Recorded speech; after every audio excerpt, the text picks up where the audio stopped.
For most of its history, Augusta has had 2 old houses, 2 old names, and 1 old mystery. Let's try to solve it. Since the late 1700s, the Ezekiel Harris House has stood close to Broad Street, probably before it was Broad Street, back when it was the Cherokee Trail. They say it was built in 1797 by Ezekiel Harris, a tobacco merchant and businessman who, among other things, gave the Harrisburg neighborhood its name. But tobacco salesmen usually aren't that interesting. That's why in the late 1800s, a legend started to arise, perhaps the first urban legend in this area, that the Harris House was really the old White House, the Mackey Trading Post, and it was the site of one of the most outrageous Revolutionary War atrocities, the hanging of 13 Patriot prisoners. Early on, most knew this wasn't true. The old White House had stood much closer to the river and had been destroyed during the Revolutionary battles around Augusta a century earlier. But never let the truth get in the way of a good tale, and in 1938, it didn't.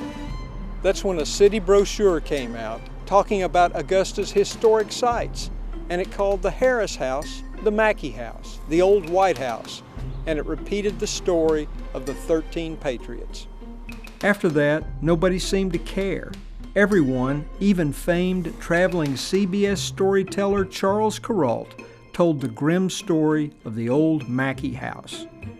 The state of Georgia ended up with this historic site in the 1970s, and it sent a young historian named Martha Norwood to Augusta to examine the house for details in advance of the 1976 American Bicentennial.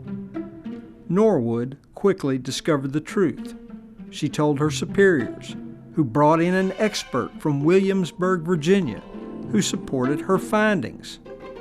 Many Augustans were sad to learn the Mackey House, the old White House, was long gone, and the Harris House was all we had. This cast doubt on many of the ghost stories, and Augusta's esteemed historian Ed Cashin said that the records indicate that perhaps there were 12 or 13 patriots who were executed, but it was a random number. They didn't represent the 13 colonies, and they were executed because they broke a parole. They had previously been captured fighting the British. One question remains. If the Harris House is here, where was the Mackey House, the old trading post? Nobody knows for sure, but we have some clues. We know it was in the general vicinity of today's Harris House because it was part of a 500-acre plot called the White House Tract. We know it was relatively close to the Savannah River. We assume, because it was a trading post, that it was near Broad Street, because that was the path of the Cherokee Indian Trail, which preceded our well-known main street.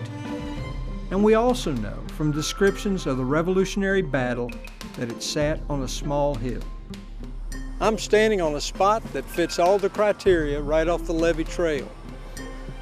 Now granted, much of this area has changed over the centuries, what with the construction and expansion of the Augusta Canal, the building of the Savannah River Levee, and of course the Riverwatch Parkway, which they continue to work on, which is right over there.